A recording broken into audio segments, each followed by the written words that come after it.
Tardes, economista Oswaldo Lor. Mi nombre es Edith Pérez. Estoy en el quinto semestre para la LOBE Jornada Vespertina en la carrera de Contabilidad del Instituto Superior Universitario Sucre. Bueno, el día de hoy voy a hablar sobre un tema muy importante que es sobre el análisis del capítulo 19 de Principios de Finanzas. El tema a tratar es ¿cuánto debe endeudarse una empresa? Bueno, para empezar voy a hablar lo que es acerca de los tres autores de este libro, Braille Richard, Myers Stewart y Franklin Allen. Bueno, Braille es un profesor de finanzas de la Escuela de Administración de Londres y fue expresidente de la Asociación Europea de Finanzas y exdirector de la Asociación Americana de Finanzas. Es socio de la Academia Británica y ha fungido como asesor especial del director del Banco de Inglaterra y director de varias instituciones financieras.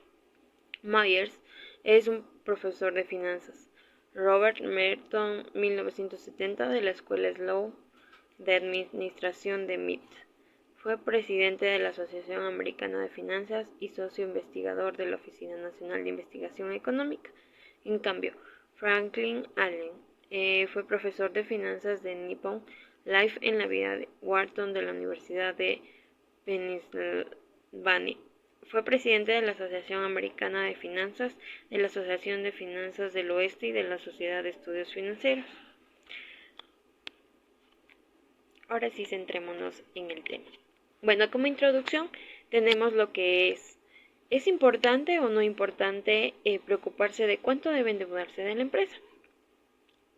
Bueno, no todos tienen esta preocupación de endeudarse debido a que cuentan con un gran capital y rara vez hacen los créditos de grandes cantidades. Y en el caso solo lo aplican de emergencia, ya sea por la administración de los encargados o la falta de supervisión de los grandes mandos. Los que sí se preocupan son los administradores financieros, ya que el endeudamiento debe ser de forma responsable y analizando qué cantidad se puede endeudar como tal y su capacidad real de pago.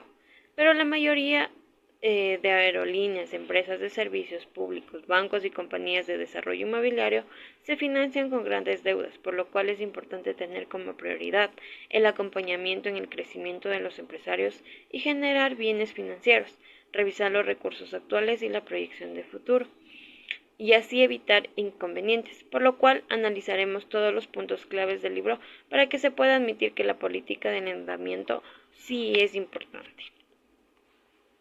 Como primer punto tenemos los objetivos de endeudamiento de una empresa. Bueno, una entidad siempre va a salvaguardar el sistema de bienestar social, es decir, pagar por los bienes y servicios de ciertos proveedores con el fin de mejorar los servicios y productos.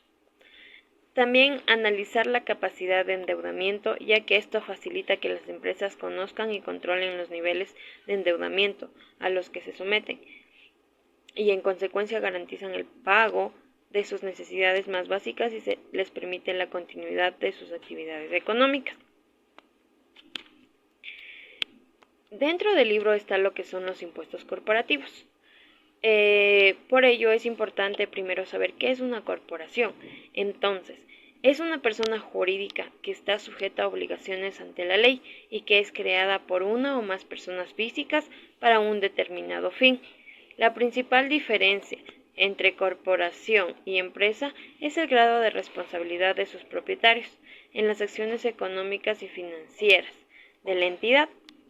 Mientras que los socios de una empresa se comprometen a responder con sus patrimonios personales frente a las deudas que acumule, los accionistas de una corporación no se ven legalmente obligados a asumir esto. Ahora, los impuestos corporativos son las contribuciones que pagan las corporaciones a los gobiernos. También está lo que es el ahorro fiscal.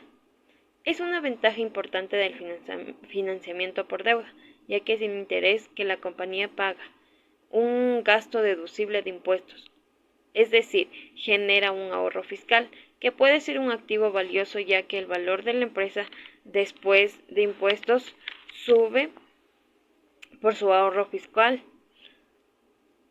Reduce el tamaño de la rebanada del pastel del gobierno, reduciendo la cuenta de impuestos con los intereses pagados a los tenedores de bono. ¿Esto qué quiere decir? Como un ejemplo, en un pastel completo se podría decir que la mínima rebanada de pastel, o se rebaja la cantidad de rebanada de pastel para el gobierno. En los impuestos.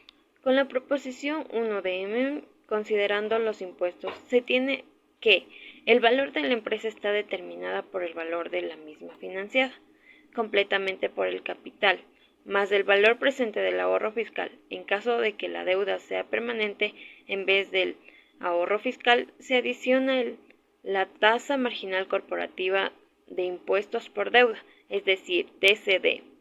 Por lo tanto, ya que se entiende que a mayor endeudamiento se espera mayor valor de la empresa, entonces todas las empresas deberían estar financiadas 100% con deuda. Sin embargo, esto no es lo correcto, debido a que es un error pensar que la deuda es fija y perpetua. La capacidad de la empresa para manejar una deuda cambia en el tiempo por las utilidades y el valor de la empresa. Muchas empresas tienen tasas marginales de impuesto bajas y no se pueden usar los ahorros fiscales si no hay utilidades futuras que proteger. Entonces, ninguna empresa puede estar asegurada o segura de tenerlas. Hay dos formas de salir de esto, los cuales es por los impuestos corporativos y personales, que descubren una ventaja fiscal en préstamos corporativos, y las empresas que toman préstamos incurran en otros costos. Impuestos corporativos y personales. Los impuestos corporativos y personales trata de la empresa de minimizar el valor de todos los impuestos pagados sobre los ingresos corporativos. El objetivo de la empresa debería ser disponer su estructura de capital de manera que maximice su utilidad después de impuestos. Esto se logra con la fórmula que es, en paréntesis, 1 menos TP mayor que 1 menos TPE y multiplicado por 1 menos TC. Esto quiere decir que TP es la tasa de impuestos personales sobre el interés y TPE, tasa efectiva de los impuestos personales sobre el ingreso de capital. Entonces, la ventaja fiscal de la deuda se reduce cuando incluimos la tasa relativamente baja de impuestos personales en el ingreso por capital. La insolvencia financiera. La insolvencia financiera es la situación jurídica en la que un individuo, institución o empresa declara que no puede hacerse cargo de los pagos que debe efectuar. La insolvencia financiera ocurre cuando las promesas a los acreedores no se cumplen o se cumplen con dificultad. Los costos de insolvencia financiera dependen de la probabilidad de que suceda y la magnitud de los costos en los que se incurriría si realmente ocurre. La teoría del intercambio de la estructura del capital. El óptimo teórico donde la probabilidad de insolvencia financiera es menor es cuando el valor presente de los ahorros en impuestos generados por préstamos adicionales queda cancelado por los incrementos en el valor presente de los costos de la insolvencia. ¿Cuáles son los costos de quiebra? Las quiebras corporativas ocurren cuando los accionistas ejercen su derecho de incumplimiento. ¿Esto qué quiere decir? Cuando los accionistas se desinteresen y le dejen todos los problemas a los acreedores, cuando una empresa se mete en problemas, lo que más duele en las quiebras es que baja el valor de los activos, ya que la quiebra es simplemente un mecanismo legal para que los acreedores tomen el control. Cuando la baja en el valor de los activos dispara el incumplimiento. La quiebra no es la causa de la baja del valor, es su resultado. Mientras la empresa contraiga más préstamos, incrementa la probabilidad de incumplimiento y el valor de los derechos de los abogados, uno de los principales costos directos de la quiebra, junto con los costos legales y de trámites. Incrementa el costo de insolvencia financiera y reduce el valor actual de mercado de la empresa. Los costos indirectos e indirectos de la quiebra. ¿Cuáles son los directos? Los que vendrían a ser legales y administrativos. Los indirectos pueden ser varios, entre los cuales está el Tribunal de Quiebras, que permite que la empresa realice actividades con BPN negativo solo para tratar de mantener a la empresa viva y en operación. Los acreedores, que estorban con propuestas por poco interés en la prosperidad de largo plazo de la compañía, por lo que prefieren que el dinero se les pague a ellos. La insolvencia administrativa. Es frecuente que los acreedores pasen por alto el incumplimiento con la esperanza de preservar la compañía en tiempos difíciles para evitar los costos de quiebra. La insolvencia financiera sin quiebra. No todas las compañías que están en problemas quiebran. El simple amago de insolvencia financiera puede ser costoso para una empresa amenazada.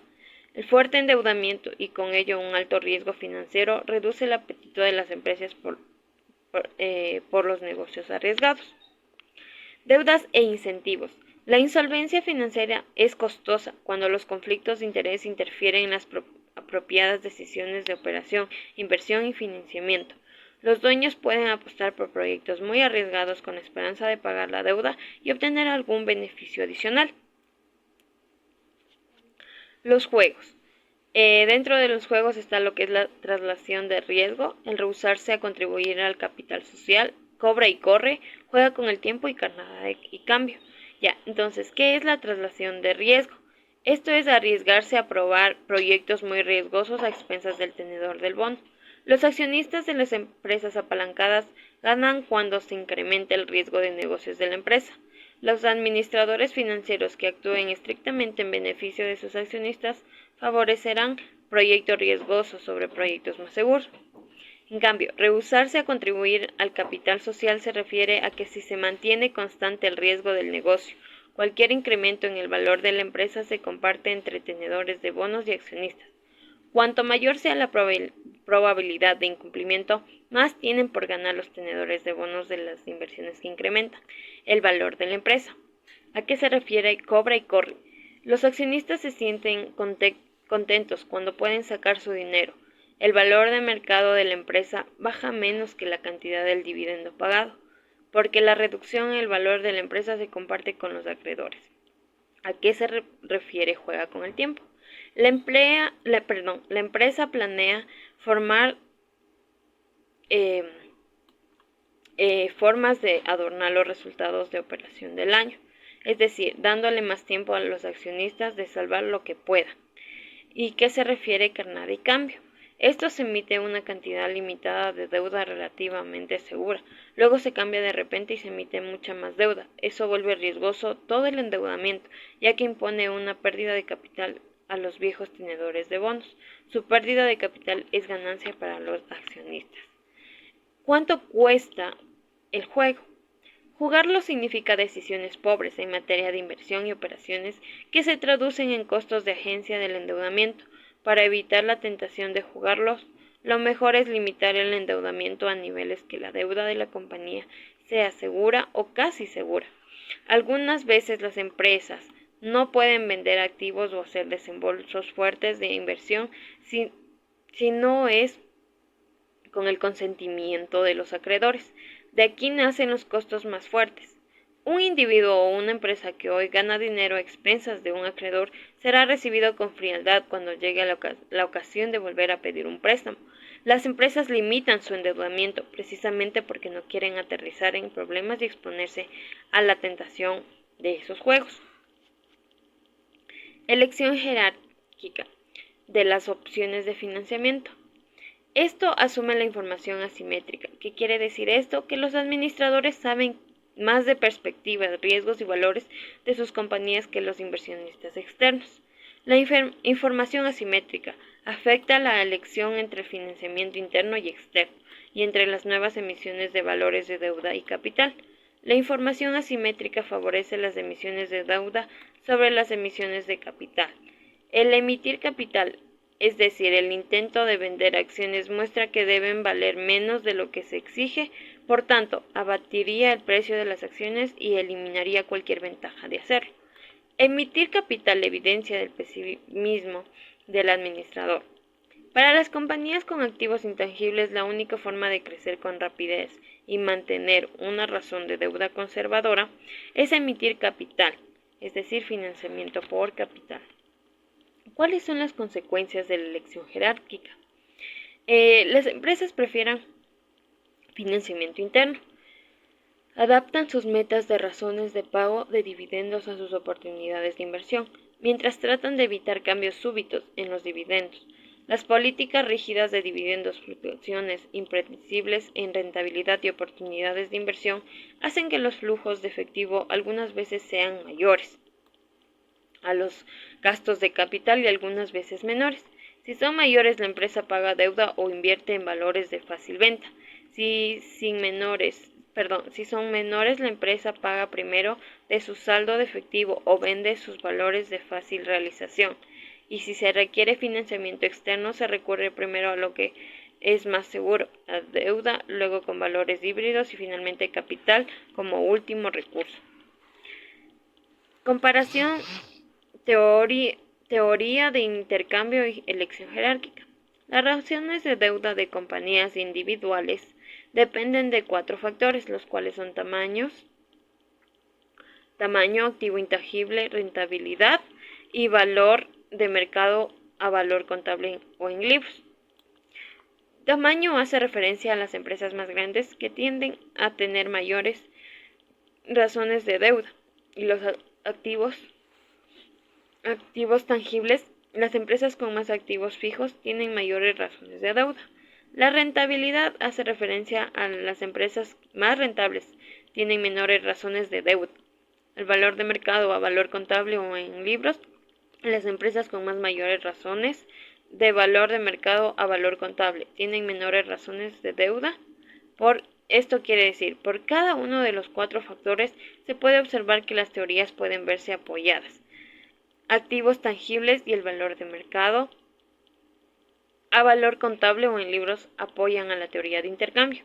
Una mayor razón de valor de mercado a libros se interpreta como una medida de las oportunidades de crecimiento, rentabilidad y tamaño, que apoyan a la teoría de elección jerárquica.